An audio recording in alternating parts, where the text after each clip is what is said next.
Welcome back, guys, to another Agent Call review. In this one, we've actually got a sale. So you get to hear exactly how the agent made a sale, the call all the way up to before the application, because the application is just the icing on the cake. So listen closely to how the agent handles the call, the key points of essentially why he made the sale, and how he followed the script. If you guys would, before we get started, pause the video, like, subscribe, and hit the notification bell for me so that way you get notified of all my videos. And let's get into the call. Yeah. Hey, and this is calling about a request you recently put in. You were looking into options about final expenses. And Yes. okay, perfect. Nice to talk to you finally. You Yes, I do.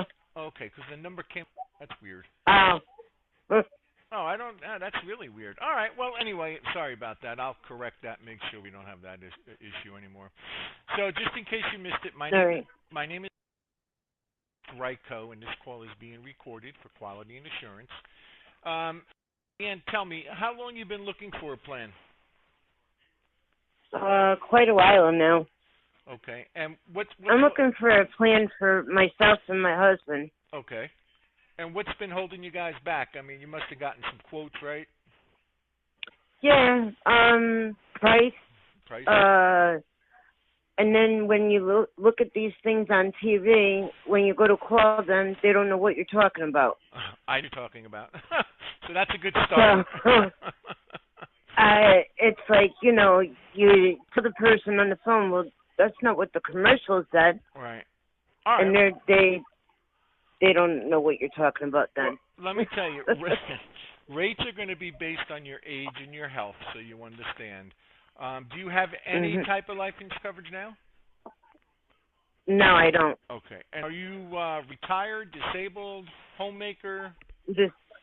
Disabled. Disabled? Okay, gotcha. And what did they put you on disability for? For my back. I was in a car accident in 2000, so. Ouch. That stinks. Yeah. All right. I was hit by a tractor-trailer truck. Oh, my goodness. That's not good. Yeah, I'm lucky to be alive. Especially if you're not driving a tractor trailer. So that's not a fair. Yeah, exactly. That's a big disadvantage. Exactly. All right. But oh, yeah. now, what I do is I'm obviously a licensed broker here in Connecticut, so there's about 39 different companies in this, and I shop them all for you. I try to get you qualified for the best rate with the best companies. Does that make sense? Yeah. All right, perfect. Now I know you said you had no coverage. What got you looking into some plans in the last few months? Because a lot of what I've been Yes. is I've been losing friends left and right. Yeah. It's like from having cancer to just dying in their sleep. Right. So it was more of a scare kind of thing. Nothing happened to you. I mean, besides that car accident, no health issues for you, cancer, heart attack. No. Okay, good. All right, fantastic. So you just the surrounding people around you, you just feel like it's time to look onto something. Yeah, and plus my mother, who's 91 years old, keeps on saying to me, you need life insurance, you need life insurance, God forbid if anything happens to you. Right. Let me and ask I'm you, like, all right. You bring up a good point. If you did pass away with nothing, how would your family pay for everything? Would they have to go through, like, GoFundMe or ask, borrow? Probably GoFundMe. All right. Yeah, probably that, too. All right. And are you looking more along the lines of a funeral with a burial or a cremation? No, I want to be cremated. Okay, fine. All right. And I really don't want, people staring at me in a casket. No, okay. No. So you wouldn't have any type of service at all? You would just have the cremation and be done with it?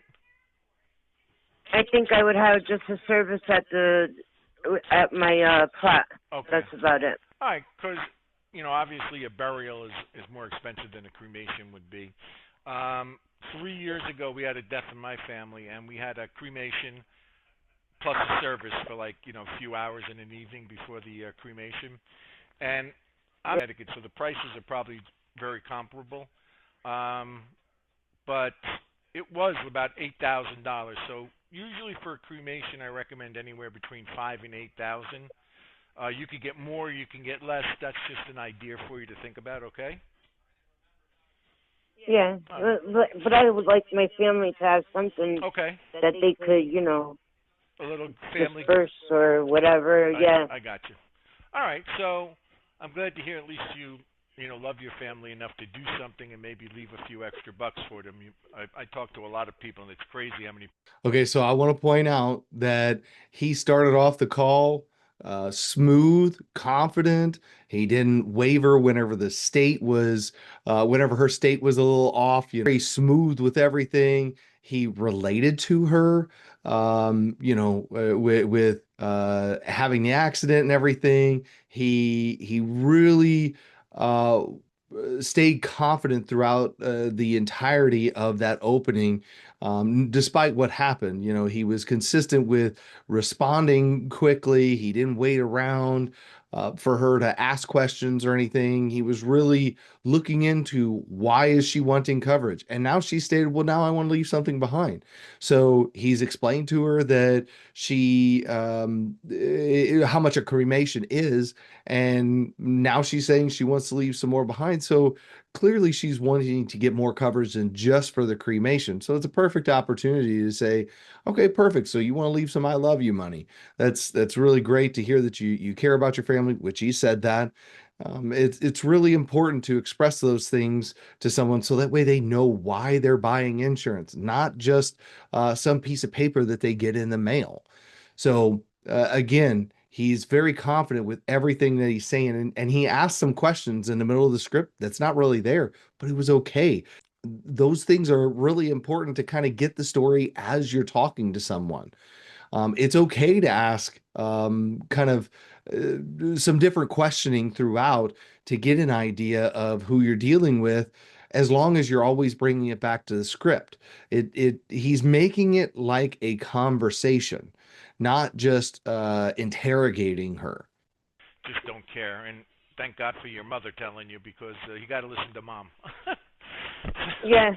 I mean, I don't know, like, what I would do without my mom now, Oh, good. because it's like, I ask her certain things, and she's on top of it. That's amazing. And she has no filter either. Oh, good. So. Is she Italian? Yep. Yeah, that's why. There you go. There's the filter part gone. That's I could understand. Right. My last name's I end in an O, so I know. Yep. Now, very important, Sally Ann, when it comes to getting any kind of coverage, your budget is the most important part to this. Meaning, I can show you. Before I would have gotten to the budget, he's doing everything right. The only little thing that I would tweak before this point is asking her, so, you've been talking to people. What exactly have you been hearing? That will give you an idea of how realistic she is. Now, the other thing that you can piggyback off of that is, so have you been getting declined, or it's just too expensive? You really want to know if she's been getting declined, because she kind of sounds like one of those that is a potential for a decline. Not to make any assumptions, but again, you just kind of learn that over time by listening to a lot of these people. So you want to know, has she been getting declined? And if she's been getting declined, by who? Because the last thing you want to do is wind up giving her a quote for somebody she's already been declined for, or give her a quote for somebody who she already let the payment lapse for. You really have to. I really like to dig into those things so that way I've got a better idea of where we need to go. $1 million, but if we, really can't afford it, there's no sense in talking about it. And it's Right. also very important to know that if you can't afford something in maybe 6 to 8 months from now, you just can't decrease it. But if you can always add on to if you start out small. So I'll be here for the rest of your life, so I stay as your agent, so you'll always be guaranteed to get the best price when the time comes, okay? Okay. Now, just for you as an individual, what do you feel actually comfortable paying a month? Do you feel comfortable with 100 a month, 75, 50, 40? What do you feel? To be honest with you, 5 would be Now, just for you. good. Okay, fine. And Yeah. I'll work up plans based on that and based on your age and everything. Now, quick question. Another quick tweak is whenever I ask them how much are they able to afford monthly, I like to give them one price, maybe a second one, if anything, a range. So you're looking maybe somewhere around $100 or 100 to $125. Stick with that. They'll tell you if they can afford that. Now, if you get the feeling, and again, by the previous questioning, asking her what her issues were as far as prices and stuff, that'll give you a gauge as to what she's looking for. And then you can actually uh, propose that as a potential range.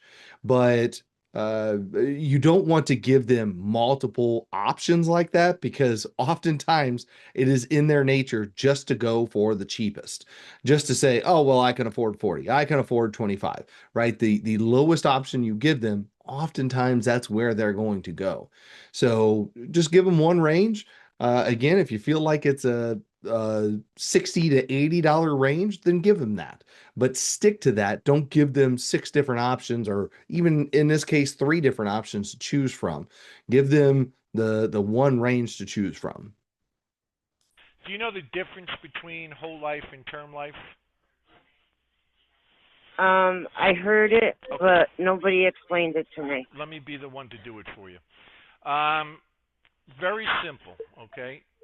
Term is short for terminates, meaning Okay. that if you have like a 10-year plan and you outlive it, at the end of 10 years, you're left with no insurance and all the money you paid is gone. So that means you got to start looking again, and you'll be 10 years older. Your health may have changed, and it might be too costly at that point. Whereas whole Right. life is just as it states. It's good for the rest of your life. So term is short for terminates. Whole life is life will actually go your whole life. So Okay. anything we're going to talk about today, the premiums will never change. The policy won't end. It doesn't end at a certain age. Your price is guaranteed. Your death benefit's guaranteed. So it isn't like one of those ones you see AARP or Globe Life or Colonial Penn. This is straight whole life guaranteed, okay? Okay. All righty. And since we do work with so many companies, quick question. Some of the companies we work with, you have to use a checking or savings account that they deduct every month. Some use the Direct Express card that's given to you by the government. Do you have your own checking and savings, or do you have a Direct Express card? No, I have my own checking and savings. Beautiful. Okay. Perfect. So let's take a look. You live in Connecticut. I'm going to ask you a few just yes or no questions. This way I could get a good idea of where we can, where would be the best place and what company, okay? All right. All right. So you're in Connecticut. What is your date of birth so I can get your exact age? Couldn't wait one more day to be. Well, like my mother said, she almost had me in the car. Oh, so. boy. All right. No problem. Understood. And how tall are you about? Run through with you real quick. Do you have a piece of paper and pen handy? Yeah, I do. Okay. I did. If you could just write down 25,000, 20, and 15,000. Okay. Okay. Now, 25,000 again. I don't want to preach to you, but the rates are guaranteed. The death benefit's guaranteed. Your rate never changes. You can't outlive the program. I stay as your agent, so you'll always have me around to ask questions and make changes. Okay. And like I said, it's much easier to start lower than add on as time goes on when you feel comfortable, paying the premiums. That's not a big deal. You can always get additional coverage. So okay. a 25,000 would be $84.89 a month. Okay. A 20,000 you can lock in at $68.75 a month. Okay. And then if you drop down to 15, oh, you know what? I take this back. What? We can't All right. I forgot. Connecticut doesn't do voice signatures. All right, hold on one sec. Hold on. All right. Let me redo that. I'm so happy I saw that red dot. Let me redo it. Okay. All right. Erase those numbers. Okay. All right. So 25,000. The next. Let's see. The next best company would be. Let me lower this TV. All right. Here we I think go. I'm deaf. Nah, don't worry about it. All right. So 25,000. Ah, look at this. We could get away with 57. All right. All right, so that's for 25,000. All right. 20,000. Let me just go back here, and I apologize for that confusion. That's all right. That's my fault. So happy I saw the red dot before I did anything. Okay, 20,000 would be 65.90. Okay. And then if we did 15,000, would be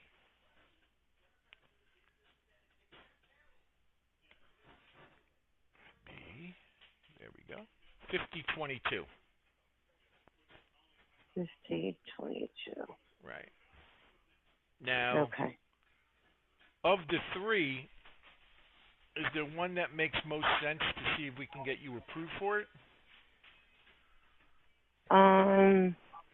Now would I have to like do something like today, or can I think about this? Well, what we can do, Just for we can do an app. Well, first we got to make sure you could qualify. That's the most important thing. So there is an app where we do that right over the phone. You don't have to put any money down today. You can set this to start. Most of the time, most of my clients who are disabled, they'll have it start the same day as their check comes, so they know the money's there. So okay, yeah. whether it be the third Wednesday of the month, the second Wednesday, the first of the month, the third of the month. All right, good. You know what I'm saying? Because I was going to ask you. Yeah, I was going to ask you about that too. All right, so we could definitely make sure to, see if we can get you approved. There's no penalties. You can always, you find something, or you can always cancel. So that's not a big deal. Before we get started, though, there are two important things we'll need from you. First, they need your social, and they want that because it's not for a credit check or anything. The MIB, that's how they check your medical information, and that goes by your social. So that's why they need that. Second, they'll want your bank info and what day you want to start it, the first, the third Wednesday, whatever. And like I said, no payments would be deducted today. If you're approved, it would be deducted on that date, okay? Okay. All right, so perfect. Before I ask you any personal information, I want to make sure you know exactly who you're talking to. It's okay, and I'll send you a text message with my business. All right. So with that all completed, you can hear that he is going to make the sale. I have to really commend him on the confidence that he had throughout the entirety of the call. He followed the script, but also deviated enough to build rapport and to really find out the details. It's so important that you handle your call confidently, just like this. So make sure that you're listening to the client and that you hear their objections. You heard her objection saying, "Oh, well, I don't know if I want to do it today, or can I think about it?" Look, that's all great, but he went into it perfectly by saying, "Look, there's no money due today. They're not looking, we need to make sure that we can get approved." Those are all very important details that a lot of clients do worry about. And in this case, she understood and recognized that, oh, hey, look, her biggest concern was paying for it today. So again, if you're struggling, I highly recommend that you go back and listen to this call, maybe even a couple, two, three, four times, because it was handled very, very well. A very, very solid call, and I give the agent some props. With that said, guys, do me a favor, like, subscribe, hit the notification bell, and drop a comment down below for the agent. Let him know that he handled the call really, really well. Keep pushing. See you guys in the next one. Subscribe now to be a Fexpert. Do it.